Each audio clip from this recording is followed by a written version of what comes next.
अल्लामा मोहम्मद इकबाल की ये नज़्म व नसीहत उनकी किताब बांग दरा से ली गई है। इस नज़्म में इकबाल एक ऐसी शख्सियत को मुखातिब करते हैं जो ज़ाहिरी तौर पर मजहबी और दीनदार नज़र आती है, लेकिन बातिन में दुनियावी ख्वाहिशात और मुनाफ़कत से भरी हुई है। ये नज़्म तंज़िया अंदाज में लिखी गई है और इसमें मुआशरे के उन अफराद पर तनकीद की गई है जो दीन के नाम पर दिखावा करते हैं, लेकिन उनके अमाल उनके दावों से मील नहीं खाते। आइए इस नज़्म की शेर बा शेर तशरीह करते हैं। मैंने इकबाल से अज़रा नसीहत ये कहा, आमिल रोज़ा है तो और नापाबंद नमाज। तशरीह इस शेर में शायर खुद को मुखातिब करते हुए कहता है कि इसने इकबाल यानी खुद को नसीहत के तौर पर कहा कि तो रोज़ा तो रखता है लेकिन नमाज का पाबंद नहीं।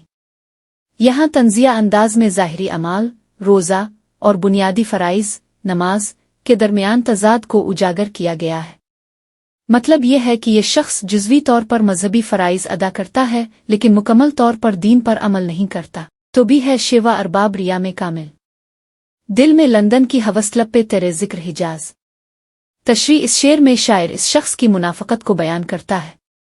वो कहता है कि तो भी मुनाफ़िकों के तरीक़ों में माहिर है। तेरी ज़ुबान पर हिजाज, मक्का और मदीना का जिक्र है लेकिन दिल में मग़रिबी दुनिया, लंदन की ख्वाहिशात है। यहाँ मग़रिब की तरक्की और मादियत पसंदी के मुकाबले में इस्लामी मुक़द्दस मकामात के ज़िक्र के तज़ाद को दिखाया गया है।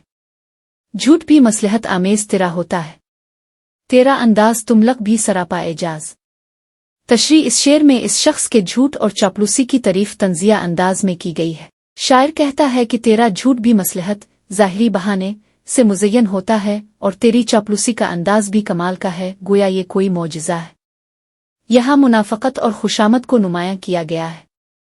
ख़त्म तकरीर तरी मिदहत सरकार पे है, फ़िक्र रोशन है तेरा मुजिद आई नियाज। तशरीह इस शेर में कहा गया है कि तेरी तकरीर हमेशा सरकार, हुकूमत आला शख्सियात की तारीफ़ पर ख़त्म होती है। तेरी रोशन ख़याली दरअसल चापलूसी और ज़रूरत के कानून को ईजाद करने में है। यहाँ सरकार की खुशामद और ज़ाती मुफादात के लिए रोशन ख़याली के दावे पर तनकीद है। दर हुक्काम भी है तुझको मकाम महमूद, पॉलिसी भी तरी पेचीदा तर अज़्ज़ुल्फ़ अयाज़। तशरीह शायर कहता है कि हुक्काम के दरबार में तेरी इज़्ज़त मकाम महमूद है और तेरी पॉलिसी हिकमत अमली अयाज़ की ज़ुल्फ़ों से भी ज़्यादा पेचीदा है। अयाज़ की ज़ुल्फ़ एक इस्तिआरा है जो पेचीदगी और उलझन को ज़ाहिर करता है, यानी ये शख्स अपने मुफादात के लिए पेचीदा चालें चलता है और लोगों की तरह तो भी छुपा सकता है। पर्दा खिदमत दे में हवस जा का राज। तशरीह इस शेर में कहा गया कि दूसरे लोगों की तरह तो भी अपनी जाओ मनसब की हवस को दीन की खिदमत के पर्दे में छुपा सकता है। यहाँ दीन के नाम पर दुनियावी ख्वाहिशात को छुपाने की मुनाफ़कत को बेनकाब किया गया है। नज़र आ जाता है मस्जिद में भी तो ईद के दिन असर वाज से होती है तबीयत भी गुदाज। तशरीह शायर तंज करता है कि तो ईद के दिन मस्जिद में नज़र आता है और वाज मजहबी खुतबा सुनकर तेरी तबीयत नरम भी हो जाती है। यानी ये ज़ाहिरी मजहबियत सिर्फ ख़ास मौक़े पर दिखाई देती है जो आर्जी और दिखावे की होती है। दस्त परवर्द तेरे मुख के अखबार भी हैं, छेड़ना फ़र्ज है जिन पर तरी तशीर का साज। तशरीह इस शेर में कहा गया कि मुख के अखबारात तेरी परवरिश याफ्ता हैं और उनका फ़र्ज है कि वो तेरी शोहरत के लिए साज बजाएं। यहाँ मीडिया के ज़रिए खुद को मशहूर करने के अमल पर तनकीद है। इस पे तुर्रा है कि तो शेर भी कह सकता है, तेरी मीनाए सुखन में है शराब शिराज। तशरीह शायर कहता है कि इसके अलावा तो शेर भी कह सकता है और तेरे कलाम की माने शिराज की शराब जैसी मस्ती है। ये तंज़िया तौर पर कहा गया है कि इसके शेर में गहराई या सच्चाई नहीं बल्कि सथी मस्ती है। जितने औसाफ हैं लीडर के वो हैं तुझ में सभी, तुझको लाजिम है कि हो उठ के शरीक तगोताज।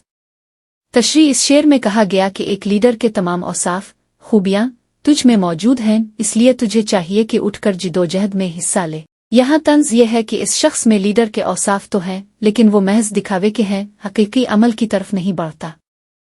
गम सयाद नहीं और परोबाल भी हैं, फिर सबब किया है नहीं तुझको दिमाग परवाज। तशरीह शायर सवाल उठाता है कि तेरे सामने कोई शिकारी रुकावट नहीं पर और परों सलाहियत भी हैं, फिर क्यों तेरी सोच उड़ान नहीं भरती।